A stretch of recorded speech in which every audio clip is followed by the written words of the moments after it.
8 de la mañana con 16 minutos, 8 con 16 minutos, en Punto Noticias, primera emisión. Ya tenemos a nuestra segunda invitada, nos acompaña de forma presencial la presidenta del Consejo Nacional Electoral, la ingeniera Diana Atamain, que está ya aquí con nosotros. Ingeniera, qué gusto tenerla acá a los tiempos, buenos días, bienvenida. Le saludamos, Washington Yepes, quien le habla, Licenia Espinel. Avanza el calendario electoral, avanza la preparación de la segunda vuelta. Usted mencionaba ayer que ya hay fecha para la entrega de las credenciales a los asambleístas que resultaron electos, y se espera lo del voto en el exterior que se va a repetir. Se confirma entonces cuándo se va a entregar ya las credenciales y de allí cuándo empezaría a prepararse el tema ya de la entrega de credenciales al quien gane el 15 de octubre. Buenos días a todos quienes nos siguen a través de este prestigioso medio.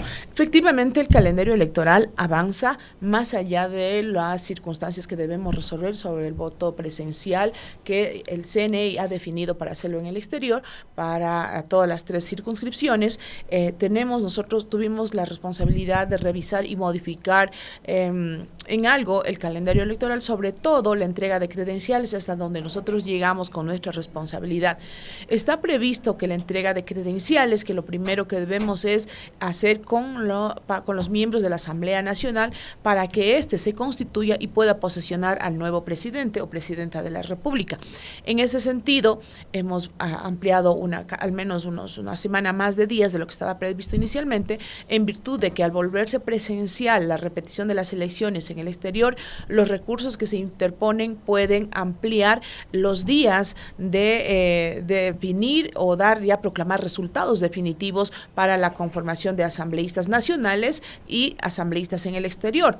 Entonces, con esos tiempos coordinados con el Tribunal Contencioso Electoral, como manda la ley, se ha determinado que, utilizando los tiempos máximos o prudenciales, yo no diría máximos, prudenciales, tenemos nosotros que terminar la entrega de credenciales el 8 de diciembre. Nosotros empezaremos, ¿qué será? 4 de diciembre, porque hacemos paulatinamente, y terminaremos el último día de entrega de credenciales, será el 8 de diciembre, y el 11 de diciembre entregaremos credenciales al presidente o presidenta ganadora en la segunda vuelta, y de ahí sí ya los plazos corren y quedarían en la cancha de la Asamblea Nacional, que a partir de que ellos se constituyan, se posesionen, puedan posesionar al nuevo presidente o presidenta de la República del Ecuador. Sí, pero este año se cumpliría todo esto sin lugar a dudas. Sí, no hay cambio manera de presidente sería hasta el 21 de diciembre, así es.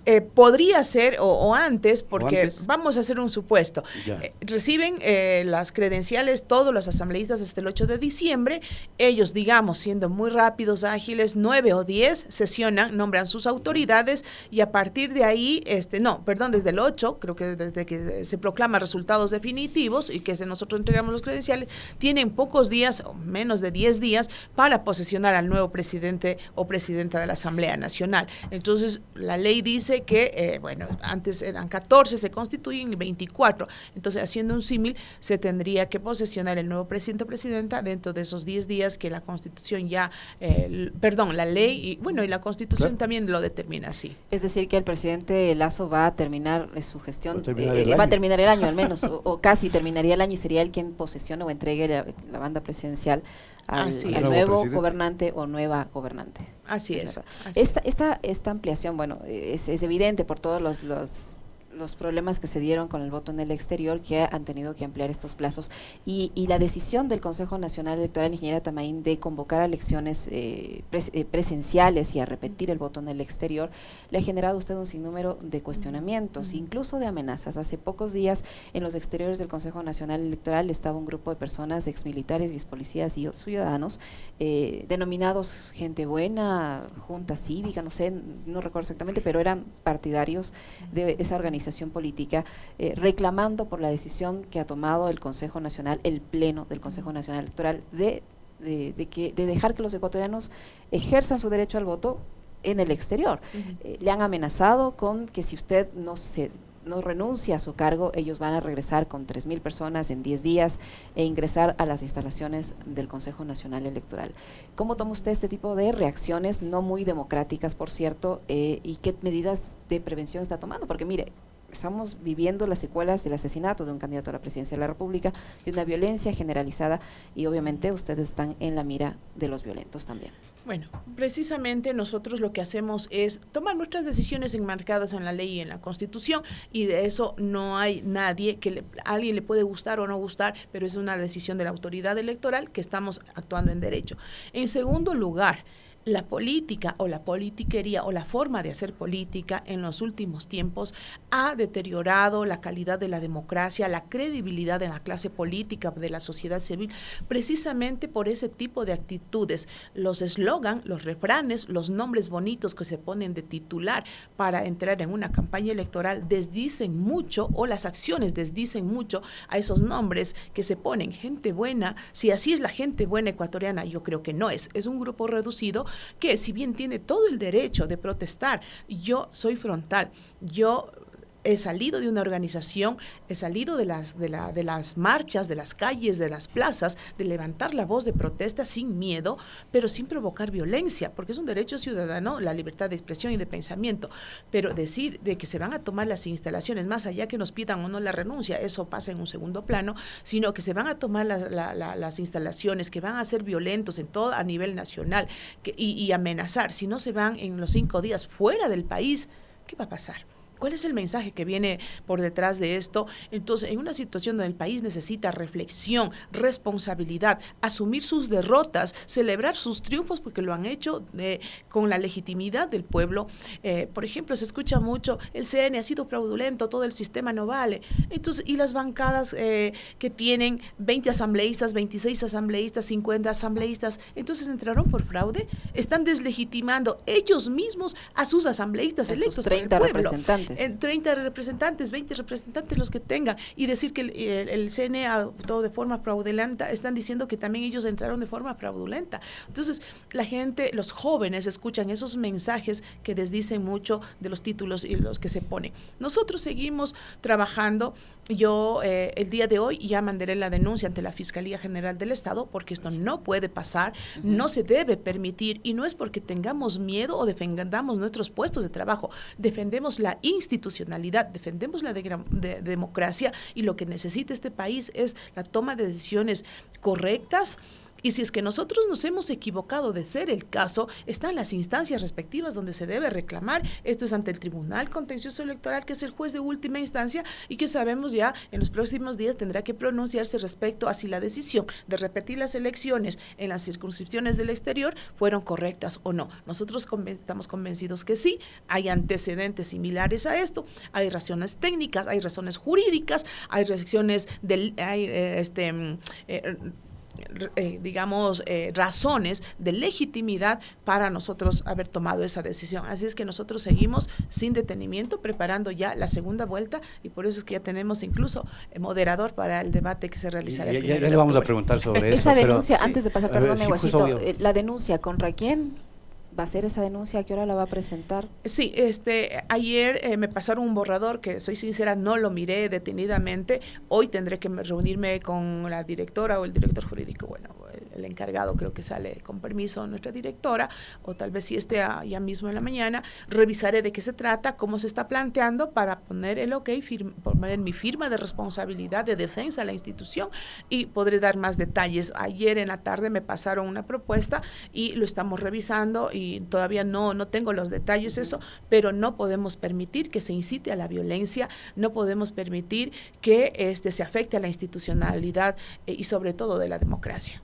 ¿Se va a hacer alguna investigación o alguien ha planteado la investigación respecto de eventuales irregularidades en el tema voto del exterior? Porque ustedes han reconocido que hubo un error allí. Pero por supuesto. Y la Contraloría, me supongo, tendrá que intervenir. Sí, nosotros hemos pedido a la Contraloría para que se haga un examen especial. Mire, si hay responsabilidades de funcionarios del Consejo Nacional Electoral, si ese fuera el caso, tiene que ser sancionado, nadie tiene que evadir sus responsabilidades, empezando yo como presidenta del Consejo Nacional Electoral. Por ahí se dice, es la única, y señalan con el dedo. No hace falta, eso dice la ley, yo sé lo que firmo, lo que hago y lo que dejo de hacer.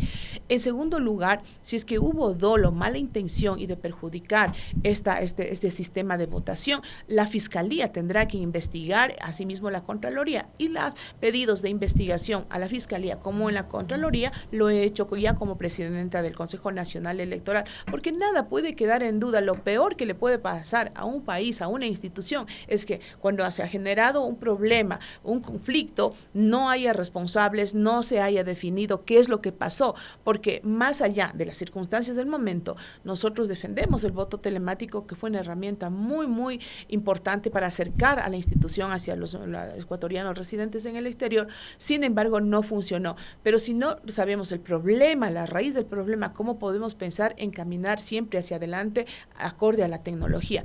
Entonces, para cerrar esta idea, nosotros decidimos ir por el voto manual precisamente por esta por dos razones importantes. La primera, la empresa jamás nos dijo cuál fue exactamente el problema. Lo que vimos son las consecuencias o lo que falló, ¿no es cierto? Pero no dijo, pasó por esto, para poder solucionar, enmendar, reforzar seguridades o lo que se tenía que hacer para continuar con el proyecto, como es que mucha gente pide que se vuelva con el proyecto telemático. Al no haber esas respuestas, no haber solución, la primera incógnita, no podemos transitar por un camino que desconocemos. Segundo, nosotros tomamos la decisión de repetir elecciones y esto, mientras se va dando los días, uno se va dando cuenta cómo la gente trata los expertos electorales, los expertos jurídicos electorales, opinadores políticos que desde la comodidad de su escritorio no saben lo que pasa en territorio, en terreno. Dicen que se proclamen los resultados tal como está. Se escucha bonito, es fácil, no nos va a costar más dinero, etcétera, todas las justificaciones. Sin embargo, valga la oportunidad, porque sí, también ha faltado un poco de nuestra parte explicar esta situación.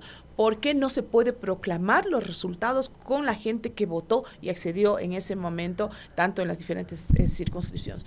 Por una razón imposible de subsanar. Se generaron actas con inconsistencias. ¿Cómo es que en un voto telemático hay actas? Pero por supuesto que hay, porque se genera la votación. El migrante siempre, el ecuatoriano migrante, siempre siguió perteneciendo a esa junta, donde siempre votaba físicamente, pero ahora se volvió en una urna digital, digamos, y los votos se iban. Al generar las actas se generaron inconsistencias. ¿Dónde está el verdadero problema? La misma empresa dice en su informe que voy a leer textualmente, que existió... Y el nombre de la empresa también, para que la gente recuerde. La empresa Antroproyectos dice que, entre varias cosas que dice, que existió un error en el código de identificación de los partidos que no coincide con la circunscripción de la dignidad. Esto, en palabras más sencillas, claro. ¿Qué significa? Nosotros lo hemos repetido para no cometer errores, pero nos damos cuenta que es un poco difícil para todos nosotros entender qué pasó. El código del partido, digamos, A, ¿no es cierto?, para asambleístas de Europa, tiene un código para donde tiene que recibir los votos. El código del mismo partido A, para asambleístas de América, tiene otro código. Entonces, estos códigos, como no se ve por todo lo que significa la tecnología, suben los votos, absorben los votos y luego transmiten resultados. ¿Qué pasó? ¿Qué dice la empresa? Que el código de la dignidad de asambleístas de Europa del partido A estuvo para América y de América para Europa. O sea, se cruzaron los votos. Entonces, en esas circunstancias, ¿cómo puedes proclamar resultados cuando los votos se mezclaron? Entonces, esa nos da una herramienta técnica y eso genera, según la ley mismo, porque no hay un artículo que se dé en esas circunstancias, pero el mismo artículo en el que la Junta Especial del Exterior se basa para declarar la nulidad de la votación, es en el que dice que cuando se determinare, déjeme encontrar por aquí. Hasta que encuentre, sí. ¿Se puede haber provocado esto a propósito para ocasionar esa es las anomalías? Porque eso sería fraude. Esa es la gran pregunta que nosotros hemos planteado a la empresa. ¿Cuál es la razón? Claro. A ver, los códigos se cambiaron como consecuencia del ataque. Pregunta número 1. O sea, del hackeo.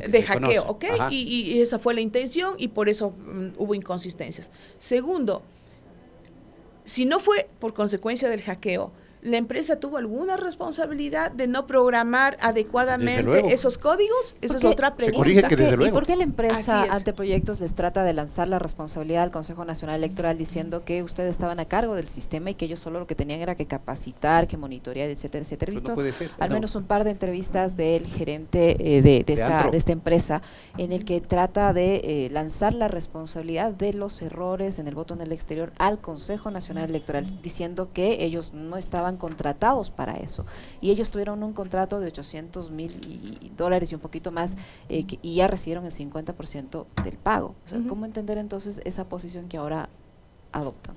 Sí, primero decía por qué la repetición de elecciones, porque el mismo artículo 143, numeral 3, habla de alteración, falsificación o de suplantación, ya sea del registro electoral o del padrón o de las actas, ¿no es cierto?, de instalación o de escrutinio. Entonces, con esta explicación que dimos, se alteraron las actas, sin duda, hubo alteración, o sea, no hay por dónde perderse. Al menos yo hago un esfuerzo de entender el español, porque no es mi idioma materno, pero yo creo que los exportes y a los expertos deberían saber eso. Entonces, esta es la base jurídica. Ahora, ¿qué pasa? ¿Por qué la responsabilidad? Claro, dicen, nosotros no firmamos el contrato de dar garantías de seguridad, de ciberseguridad al sistema. Mire, o sea, tú vendes un producto tan sensible, es la parte, una de las patas, digamos, uno de los componentes más importantes de tener las garantías de seguridad al mismo. Y claro que dice, dentro de los términos del contrato, dice que debe dar un servicio de acompañamiento, ¿ok?, para inscripción, para sufragio, servicios de capacitación, pero no dicen al país que también contempla la personalización del sistema de votación telemática del CNE. Entonces, en términos técnicos, porque esto no se pone coloquialmente, sino lo que implica la personalización, hacer amigable el sistema de votación para que la gente no se confunda y elija bien a los candidatos, tenga la información completa. En segundo lugar, para diseñar ese sistema, no es un sistema que te dejan abierto para que cualquiera entre como un juego, un videojuego. Hasta los videojuegos tienen códigos y el celular, como se dice. Exacto. Entonces, es una irresponsabilidad decir que no, nosotros levantamos las manos y no tenemos responsabilidad de seguridad, por supuesto. ¿Y quién contrató a esa empresa tan irresponsable? Porque de lo que se ve es sumamente irresponsable. A ver, le contratan y se dedicaba, creo, a hacer fiestas, no sé qué cosas, y para dirigir semejante responsabilidad. A ver, yo quiero también, no quiero echar todo, yo creo que la empresa tuvo las condiciones, cumplió con las condiciones para ser contratado, pero otra cosa es asumir sus responsabilidades al final, asumir errores, no es fácil, a nadie le gusta y mucho menos cuando hay recursos económicos de por medio. Veamos por ahí. ¿Cómo se contrató? Porque también hay desinformación. Alguien ya salió por ahí a decir, entregaron a dedo, llamaron a al señor Pita le han dicho que fue el nexo. Totalmente falso. El problema es que las críticas surgen Claro, del interior del Consejo Nacional Electoral. Exacto. La consejera Nájera, por ejemplo, ha dicho que la responsabilidad es directamente suya. Yo firmo los contratos. Claro. Ya, yo firmo y autorizo los pagos, los sueldos de ella también, los viáticos de ella, los viajes de ella. Todo firmo yo. Eso yo no niego. Claro, lo que hay que ver hasta dónde llegamos. ¿Cómo fue el proceso? Permítanme para que la gente nos escuche, que no es como se dijo, se llamó a 3 y se hizo contratación directa. Totalmente falso. Alguien que sabe un poquito de contratación pública diría que se está hablando cualquier cosa que no está apegado a la realidad. ¿Cuál fue el proceso? Y voy a hacer rápidamente porque son pasos que se siguen. Sí, por favor. Primero se hace un análisis de mercado por procedimiento legal. Luego, en este análisis de mercado, para saber cuánto más o menos me costaría un proyecto de estos, se pide proformas a 3 empresas, entre ellas Antroproyectos, Cattler Clone y Pedeleco, para decir, a ver, más o menos me dan una referencia y así tengo un presupuesto referencial para decir, con este dinero que más o menos me puede costar, voy a contratar los servicios. Con todos estos antecedentes y a estudio de mercado que te pide la ley, se levanta un proceso de licitación en el portal de compras públicas. No se lo hace a dedo. La proforma sí se hizo con 3 personas, pero para tener un presupuesto referencial. Cuando se sube el proceso de licitación al portal de compras públicas, este sistema automáticamente envía la invitación a todos quienes tienen las características o los términos de referencia que nosotros solicitamos. ¿Y sabe a cuántos llegó esta invitación? Llegó a 3,431 proveedores a nivel nacional, porque se parecían y podían ofrecernos esos servicios. Es ahí donde se espera que de esa invitación que reciben las empresas calificadas en el portal de compras públicas, presenten sus ofertas. En ese sentido, no se presenta y presenta anteproyectos. Que no tiene experiencia y que tiene varias actividades. Es cierto que tiene actividades, creo que arqueología, no sé qué cosas. Un montón de cosas, menos de procesos electorales. A ver. De lo que se sabe. De procesos electorales, no. Sí, obviamente no. Pero también la ley de contratación pública dice que cuando hay proyectos como estos o cualquier otro proyecto, tiene un peso importante ahora, no tanto la experiencia de la empresa, debe tener ese ámbito específico de acción, pero tiene un peso muy importante y creo que eso es lo correcto, los profesionales que se encargarán de desarrollar el proyecto.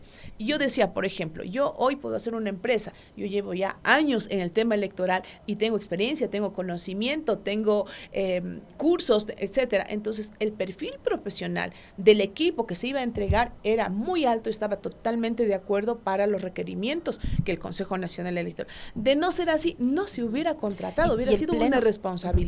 Ingeniera, también el pleno del Consejo Nacional Electoral, todos los consejeros estaban al tanto de esta contratación, estaban de acuerdo con esta contratación, porque la consejera Nájera, en una entrevista con nuestro colega Brian Espinosa de Radio Pichincha, le dijo que este proceso de contratación fue direccionado, que como le decía, que la responsabilidad es suya, se lo dijo a Brian, a nuestro compañero, en una entrevista en Radio Pichincha Plus. ¿Qué decir? Si ella estaba al tanto, ¿por qué luego ahora dice que fue direccionado y que es suya la responsabilidad? ¿No toman ustedes decisiones apartado del conocimiento del resto de integrantes del Consejo Nacional Electoral? A ver, una cosa es conocer, otra cosa es no decir lo que se conoce de forma, no sé con qué intención.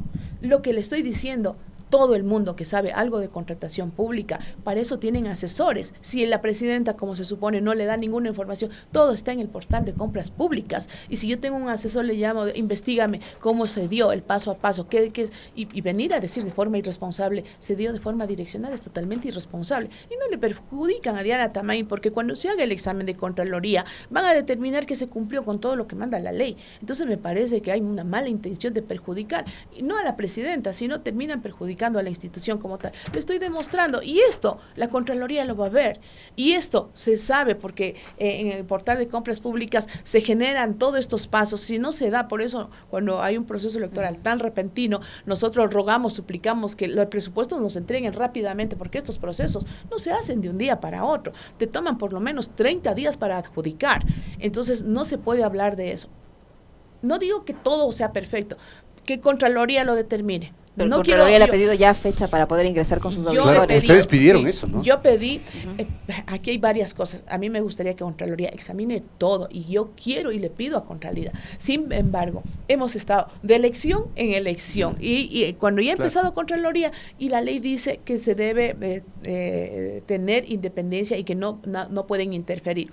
Y no tanto por el miedo que interfieran y que me van a descubrir, no, sino que cuando estamos con Contraloría hay plazos, ellos se ponen máximo 3 meses de una orden de auditoría, y si nuestros funcionarios están al 500% haciendo elecciones, haciendo procesos de contratación uno tras otro y con poco personal, voy a descuidar de dar información a Contraloría, y Contraloría me puede amonestar por obstrucción a la investigación o al examen. O sea, entonces, en estos momentos no sería posible que ellos ingresen a hacer las auditorías, sino después de las elecciones, después del 15 de octubre. Ya nos falta solo unos pocos días. Nosotros ya hicimos, Contraloría estaba, antes de empezar con la muerte cruzada, ya reinició porque había suspendido el examen de varios contratos y de procesos anteriores.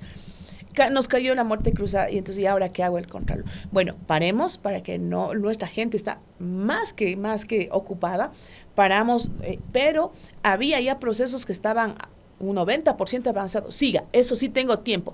Le entrego todo, pero deme tiempo, la gente tiene que trabajar, porque entregar información a Contraloría de procesos tan grandes como hay en el Consejo Nacional Electoral o pequeños, es un tiempo que hay que hacer grupos de trabajo para que atiendan los requerimientos. Entonces, nosotros estamos muy gustosos, y ojalá lo más pronto posible tendré que ya hacer un nuevo cronograma de trabajo y empezar por áreas, lo que hemos hecho.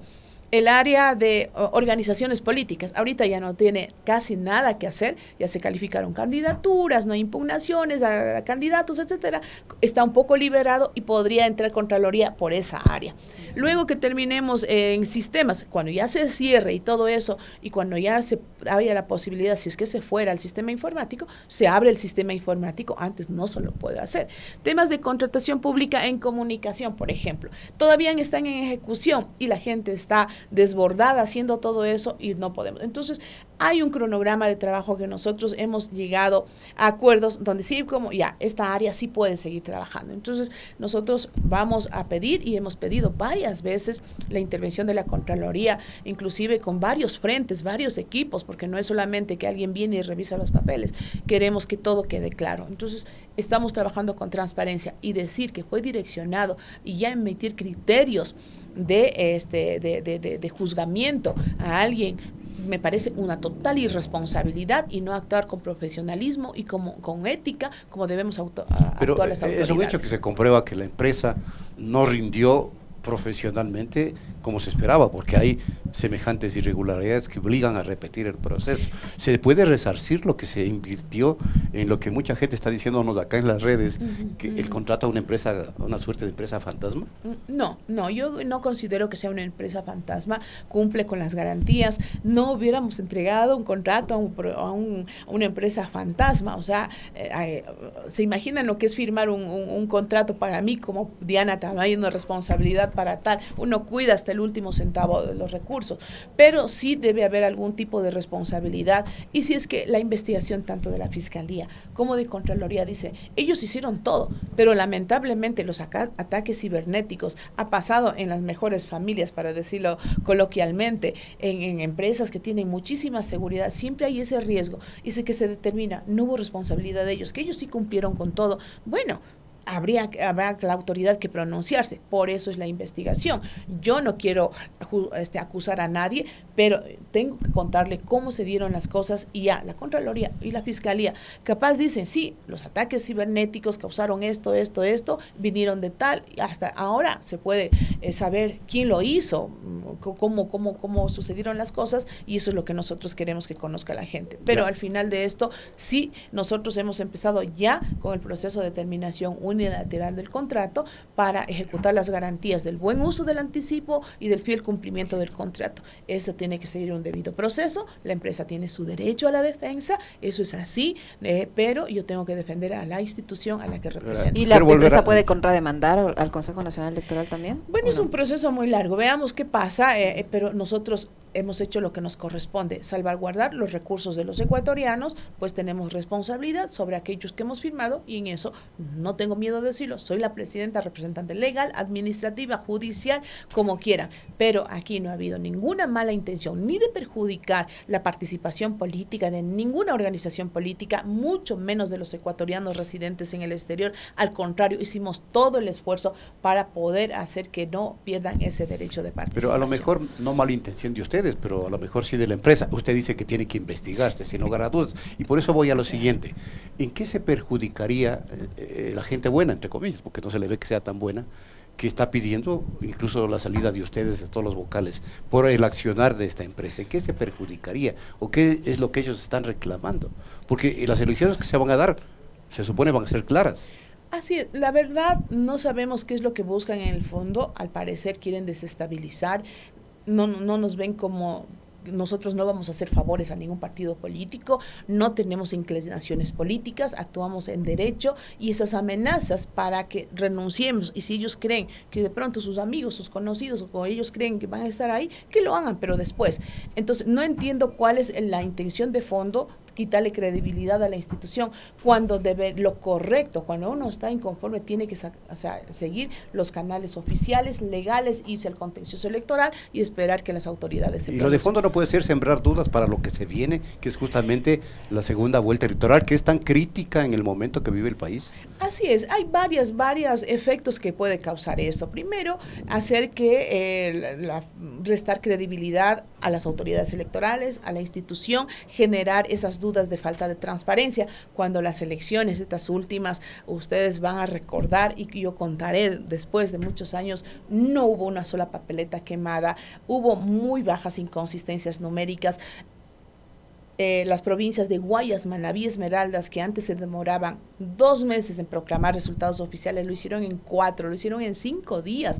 O sea, hemos dado pasos grandes, pero cuando hay este tipo de actos no le ayuda a la democracia y sus intenciones es favorecer a algún candidato o perjudicar a otro, bueno, están en su estrategia. Nosotros lo que defendemos y le damos la palabra y nuestro trabajo al país es ser fieles cumplidores y respetuosos de la voluntad de los ecuatorianos que se expresan en las urnas. ¿Cuándo van a llegar ya el material electoral al exterior, ingeniera Tamarín? ¿Ya se han coordinado con Cancillería para buscar los lugares donde que se van a convertir en recintos electorales? ¿Cómo avanza este proceso de organización como tal del voto en el exterior? Sí, nosotros hemos ya notificado a la Contraloría General, al Ministerio de Relaciones Exteriores, a la Cancillería, para que empiecen con las gestiones en cada uno de los consulados, en todos los países.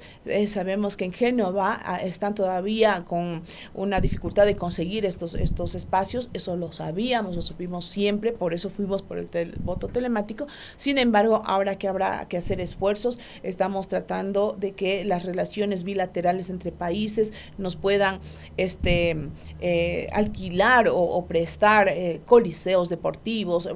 Bueno, las épocas en otros países son distintas, se ocupan ya con anterioridad, pero la Cancillería está trabajando en este tema, nos toca cumplir con aquello. Nosotros la próxima semana, esperamos ya tener los recursos del Ministerio de Finanzas para desembolsar tanto para los alquileres de los recintos electorales como para la contratación de personal que se necesita para hacer estas elecciones. Entonces, estamos trabajando en eso y la parte de las papeletas todavía no se imprimen, eso tomará 2 días y esperamos que la próxima semana ya arranque con todo. Hemos avanzado con la contratación los procesos de contratación de la empresa que hace el transporte de los kits electorales, de los paquetes electorales, para que estén a tiempo. Estamos dentro de los plazos un poco ajustados, pero consideramos que sí lo vamos a cumplir. No es una tarea fácil, es una tarea muy complicada, pero nos hemos comprometido de garantizar que nuestros migrantes puedan ejercer su derecho al voto. Y el 1 de octubre es el debate, ¿no? Ya tienen el moderador y digamos moderadora. El esquema o moderadora y el esquema de cómo se va a desarrollar el debate. Y ya lo han cuestionado a Ruth del Salto, ¿eh? ¿Tiene algún sesgo político? Bueno, todos tenemos nuestro corazón político, eso nadie puede sin negar. duda. Periodistas como ustedes, nosotros, usted no tiene corazón. Nunca lo negaré, tengo bien clara mi definición. Los seres humanos tenemos nuestros afectos y desafectos, por supuesto, pero el profesionalismo de nuestros periodistas ecuatorianos de tan alto nivel, que hay muchísimos en este país, y entre ellas Ruth del Salto, hará que se ponga en un nivel muy, muy, muy, muy importante este espacio cívico, donde ya se ha demostrado que este espacio de debate, que al parecer no le importaba a nadie porque no les gusta la política, al contrario, los jóvenes han visto estos eventos, es un momento en el que todo se debe ser de manera de calidad, de excelencia. El moderador con un nivel muy alto, la moderadora en este caso, el candidato y la candidata presidencial tendrán que exponer y convencer a los electores. ¿El esquema se mantiene? ¿Se va a mantener o sí hay variación también en el esquema? Sí. Porque el primero, el de la primera vuelta, sí como que dejó a la gente con las ganas de conocer las propuestas, porque los tiempos fueron muy limitados, las réplicas no fueron muy bien entendidas. ¿Se ha modificado eso también? ¿La lógica del debate va a ser distinta al a la primera vuelta? Así es. También igual tendrá un rol importante el moderador de encauzar las preguntas para que no se vayan por las ramas y la gente pueda tener las respuestas que espera. Y asimismo, los tiempos ¿cuántas? Son 3 horas de debate, 2 horas, 2 horas de debate. 3 era con 8 candidatos. Pero entonces eso nos da un tiempo más flexible para que se puedan desarrollar mejor las ideas. El tiempo, ustedes saben, en televisión es el peor enemigo, y mucho más cuando tenemos 8 o 16 candidatos presidenciales creo que tuvimos en el anterior. Entonces, pero bueno, consideramos que siempre hay cosas que mejorar, siempre hay cosas que hacer de acuerdo a las necesidades que la ciudadanía plantea. Eso es muy bueno. Las críticas, no me gustó esto, el tiempo, eso es bueno para que nuestros procedimientos se vayan mejorando. Hay una polémica ya para finalizar, ingeniera. Van a entregarle la credencial al asambleísta electo Patricio Carrillo, tomando en cuenta que él tiene un impedimento de ejercer un cargo público. Cierto, ¿no? Nuestra responsabilidad es, a pesar que nos dicen que hicimos fraude, entonces no sé. Entonces, nuestra responsabilidad es proclamar resultados, contar los votos y decir quién sacó el mayor número de votos, a quién se le adjudicó de escaños de acuerdo al partido político y decir este es el resultado. Aquí están sus votos que le consignó el país, el pueblo, y ahora sí, de ahí para adelante ya no es responsabilidad del Consejo Nacional Electoral, eso es para ejercer un cargo público y eso ya le corresponderá al Ministerio de Trabajo, a la Asamblea Nacional en cuanto a los cumplimientos de los requisitos. Nosotros ahí sí ya no, lo que hacemos es proclamar resultados, darle su nombramiento de su resultado y para que continúe con lo que corresponde más adelante. Y le traslado una pregunta finalmente. ¿Cuál es el corazoncito? ¿Hacia dónde apunta el corazoncito? Me preguntan la gente de Diana Tamayo. Mi corazón ama siempre la democracia, la transparencia. No, políticamente y la hablando. Políticamente. Usted dijo que todos tenemos un corazoncito. Claro. ¿A quién apoyamos? A ver, apoyamos, no puedo decir porque el voto es secreto. Me van a decir como autoridad electoral. Pero ustedes saben, yo nací del movimiento indígena, pertenezco a... Fui asambleísta de Pachacuti y decir, no, ahora miro para otro lado, no. Pero eso no quita que cuando uno asume una responsabilidad, sea donde sea, venga de donde venga, no por ser una mujer indígena voy a tomar decisiones para favorecer a mujeres candidatas indígenas sobre Jocote. No, uno toma y su bandera y que levanta es la bandera del Ecuador. Ya dejaré de ser presidenta del Consejo Nacional Electoral y ahí sí ya podré pintarme de algún color específico si es que sigo en la política y ahí nos veremos. Y si no, ya nos veremos también en otro ámbito. Muchas gracias. Nosotros esperamos verle pronto por acá también para que nos cuente cómo avanza este proceso. Camina? Muchísimas gracias, ingeniera Tamayo, por habernos acompañado en esta entrevista.